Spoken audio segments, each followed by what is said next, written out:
ایک ان پڑھ آدمی ہے دیہات کا، اس کو میں سمجھانے کی کوشش کروں کہ جینیٹکس کیا ہوتی ہے، اس کی سمجھ سے باہر ہے یہ بات کہ ایک سیل ہے اور 100 ٹریلین سیل ہے انسان کے اندر، اور ہر سیل کے اندر ایک نیوکلیس ہے، اور اس نیوکلیس کے اندر ایک جینیٹک کوڈ ہے، اور جینیٹک کوڈ کے اندر مالیکیولز ہیں، اور اس کی ایک ارینجمنٹ ہے، اس کو جینیٹکس کہتے ہیں، اس کی ارینجمنٹ کو پڑھنے کو جینیٹکس، تو اس کو انپڑھ کو کیا سمجھ آئے گی، وہ ورال اس کی سمجھ سے باہر ہے یہ باتیں سر۔ یا ایک نابالغ بچہ ہے 6-7 سال کا، اس کو ہم سمجھانے کی کوشش کریں کہ جب شادی ہوتی ہے تو یہ ہوتا ہے، تو پھر وہ ہوتا ہے، تو پھر بچہ کیسے، اس کی سمجھ سے باہر ہے ساری باتیں۔ اسی طرح انسانی عقل اور ادراک کا ایک لیول ہے، اللہ کی ذات اس لیول سے باہر ہے، اس لیے انسان اس کو سمجھ نہیں پاتا۔ یہ ادراک کھلے گا قیامت کے دن اور اللہ کو سامنے پائے گا تو پھر پہچان لے گا کہ یہ ہے وحدہ لا شریک۔ اس وقت صرف اتنا ہے کہ مان لے کہ جیسے نبی علیہ الصلوۃ والسلام نے بیان کی، اللہ واحد ہے، اللہ ایک ہے، نہ اس کا باپ ہے اور نہ اس کا بیٹا ہے، نہ اس نے کسی کو جنا اور نہ وہ کسی سے جنا گیا، اور کوئی بھی کبھی بھی وَلَمْ يَكُن لَّهُ كُفُوًا أَحَدٌ، اس کی ہمسری کا دعویٰ کبھی کوئی کر نہیں سکتا، کوئی اس کے برابر آ ہی نہیں سکتا۔ انما امرہ، جب وہ کسی کام کو کرنے کا ارادہ فرماتا ہے، انما امرہ اذا اراد شیئا ان یقول له کن فیکون، جب وہ کسی کام کو کرنے کا ارادہ فرماتا ہے تو کہتا ہے ہو جا، اور وہ ہو جاتا ہے۔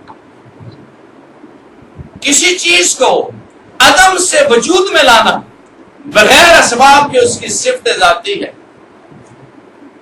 کسی چیز کو عدم میں، مثلا یہاں کوئی چیز موجود نہیں ہے، اب میں کہوں یہاں ایک پھول ہونا چاہیے، تو اس کے کچھ پریریکوزٹس ہیں، اس کے پہلے کچھ چیزیں ہیں، یہ ہے کہ مٹی ہو، بیج ہو، نمی ہو، موسم ہو، پھر بیج بویا جائے، پھر ٹہنی اگے گی، پھر اس کے اوپر پھول لگے گا۔ میں نے اگر پھول اگانا ہے، ایک سکیم آف ایونٹس ہے، ایک طریقہ کار ہے اس، لیکن اللہ تبارک و تعالیٰ چاہے کہ یہاں پھول ہو تو بغیر کسی سبب کے ایک لمحے کے اندر یہاں پھول کھڑا ہو جائے، یہ اللہ کی صفت ذاتی ہے۔ عدم سے کسی چیز کا وجود لانا بغیر اسباب کے، اس کی مثالیں آپ کے سامنے ہیں۔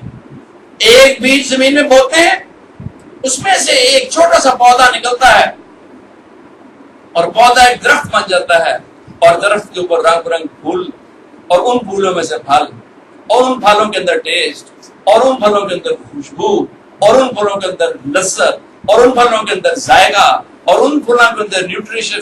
یہ کہاں تھے اس بیج کے اندر؟ عدم سے وجود میں لے کے آیا بغیر اسباب کے۔ کہاں سے خوشبو ان کے اندر ڈالی گئی؟ کہاں سے رنگ ان کے اندر ڈالا گیا؟ کہاں زمین میں سے رنگ اس نے لیا؟ تو یہ اللہ کی قدرت، تو یہ اللہ کی قدرت ہے۔ اللہ کی قدرت پہ غور کرنا چاہیے، اور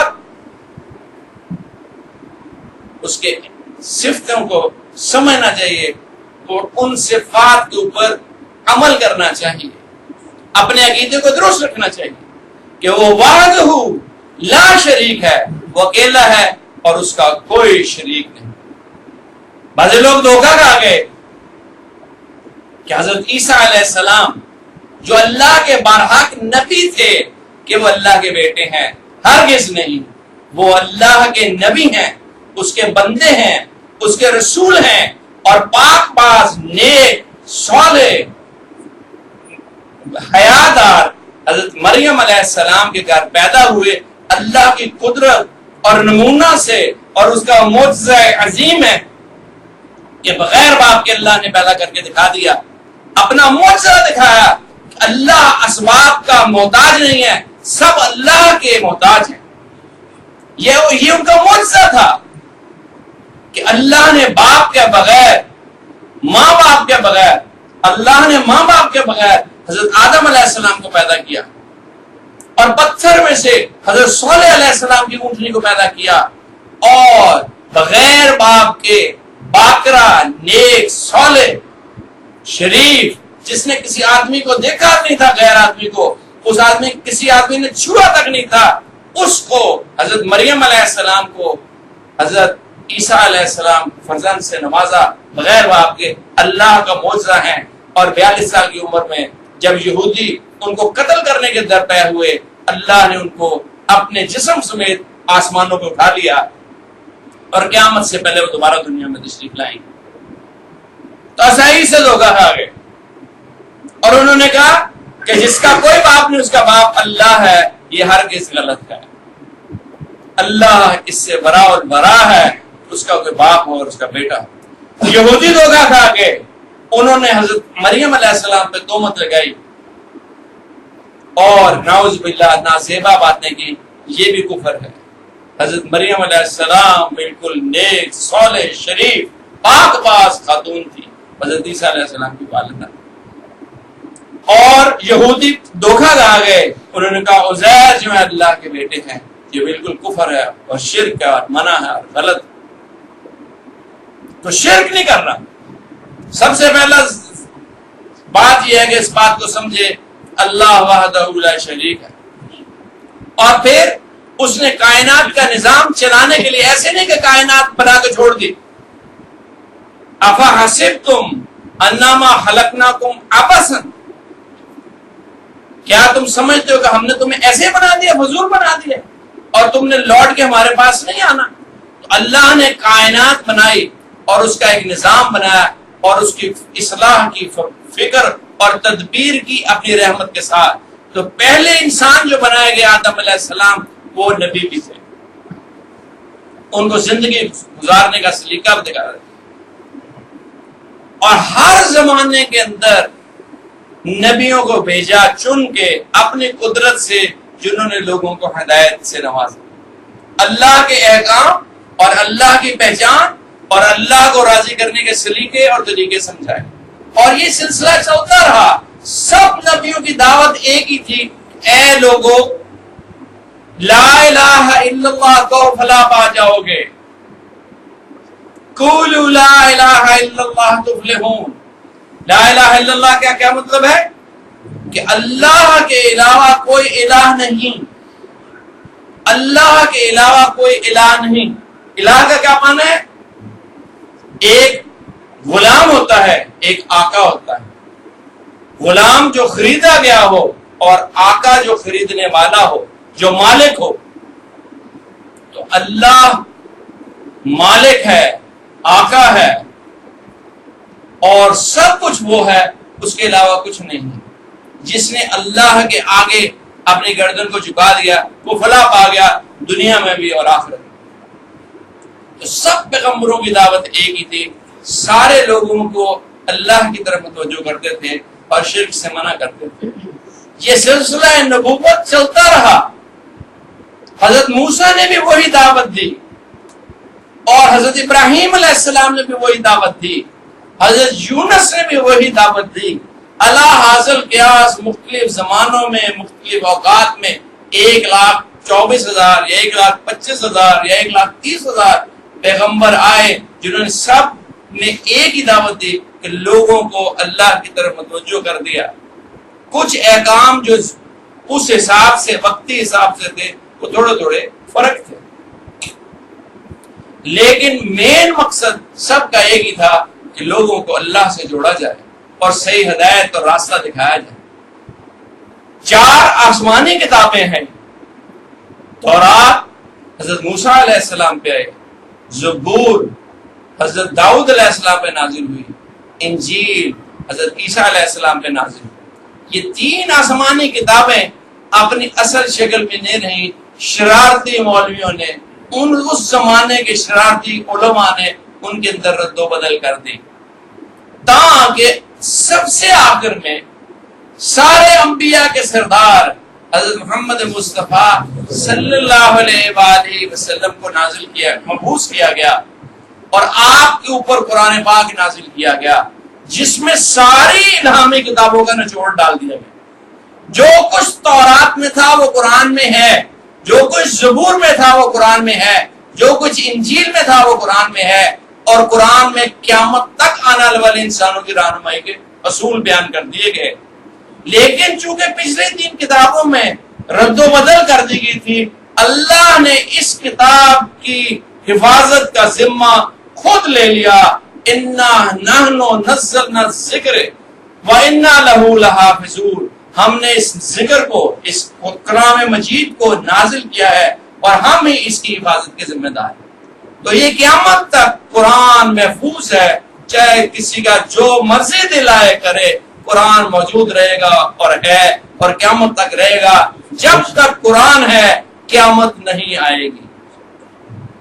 جس صبح قیامت برپا ہونی ہے قرآن کو آسمانوں پہ اٹھا لیا جائے گا اور کوئی دنیا کے اندر ایسا شخص نہیں رہے گا جس کے دل میں قرآن کی ایک آیت بھی ہو. تاکہ ایک بڑھیا جو صرف یہ جانتی ہوگی، اپنے بزرگوں سے سنا ہوگا کہ ایک اللہ ہے جس کی عبادت کرنی چاہیے، وہ بڑھیا بھی اس رات انتقال کر دیا. جس کو صرف اللہ کے نام سے واقفیت تھی وہ بھی انتقال کر جائے گی. تو صبح سور پھونک دیا جائے گا اور قیامت آ جائے گی، ساری کائنات کا سسٹم لپیٹ دیا جائے گا. آسمان کو جیسے رجسٹر رول کر دیا جاتا ہے ایسے لپیٹ دیا جائے گا اور زمین کو کوٹ کوٹ کے 7 زمینوں کو سیدھا کر دیا جائے گا اور سارے لوگ جو موجود ہیں وہ مر جائیں گے اور جو کچھ نظام کائنات ہے سب رک جائے گا. جو گردش ہو رہی ہے ستاروں کی وہ رک جائے گی اور وہ گر جائیں گے نیچے. سمندر کے پانی خشک ہو کے اڑ جائیں گے اور سخت گرمی کا موسم ہو جائے گا. پھر دوبارہ سور پھونکا جائے گا اور پہلے سور پھونکنے میں اور دوسرے سور پھونکنے میں پتہ نہیں کتنا سال اللہ بہتر جانتا ہے. جب دوسرا سور پھونکا جائے گا تو ہر آدمی، ہر ذی روح جس کے اندر روح ڈالی گئی تھی، نکال لی گئی تھی، روح ڈال کے دوبارہ اس کے اندر روح ڈالی جائے گی اور وہ اپنے جسم میں، پورے جسم کے ساتھ مادر ذات ننگا کھڑا ہو جائے گا اپنی قبر پر سے اٹھ کے. سب لوگ جتنے اور انسان اور حیوان اور نباتات اور جنات اور فرشتے سب اڑ جائیں گے اور بیدار ہو کے سب بنا کے کھڑے ہو جائیں گے اور اللہ تبارک و تعالی اس دن کو یوم حشر کہتے ہیں، حساب لیں گے. ہر آدمی کو اور ہر جاندار کو اللہ کے سامنے ایک دفعہ پیش ہونا پڑے گا. ایک ٹوٹے سینگ والی بکری نے دوسرے ثابت سینگ والی بکری سے مقابلہ کیا ہو اور ثابت سینگ والی بکری نے اس کو اضافی ٹکر ماری ہو، ان کو بھی اللہ کی بارگاہ میں پیش کیا جائے گا اور ان کا بھی فیصلہ کیا جائے گا. لیکن ان کو انصاف کر کے ان کو ختم کر دیا جائے گا، باقی قصہ ختم. اور اسی طرح انسانوں کا حساب کتاب ہوگا. ہر انسان اللہ کے سامنے بالمشافہہ پیش ہوگا اور اپنے اعمال کا حساب دے گا اور میزان عدل لگا دی جائے گی اور اس میں اعمال نامے تولے جائیں گے. جو فرشتے لکھ رہے تھے ہر وقت وہ اعمال تولے جائیں گے. جس کی نیکیوں کا پلڑا بھاری ہوگا وہ ایک طرف ہو جائے گا، جس کا برائیوں کا پلڑا ایک طرف ہوگا وہ ایک طرف ہو جائے گا اور پھر ان کو ان اعمال کے حساب سے جنت میں یا دوزخ میں بھیج دیا جائے گا. تو یہ ہے مختصر سی بات جو سمجھنی بڑی مشکل آج ہو رہی ہے. میں اس لیے بیان کر رہا ہوں کہ کچھ ساتھی ہیں ہمارے، کیونکہ صدیق صاحب آگے ہیں دوست آپ کے،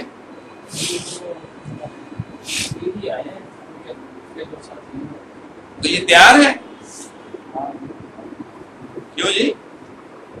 کلمہ پڑھیں گے؟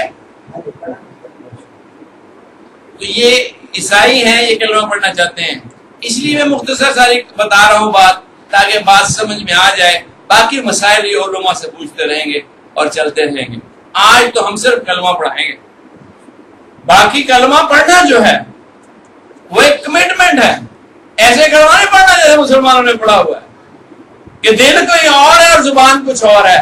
اقرارم باللسان و تصدیقم بالقلب، کہ زبان سے اقرار کرنا ہے اور دل سے اس کی تصدیق کرنی ہے کہ میں اللہ کو راضی کروں گا اور اللہ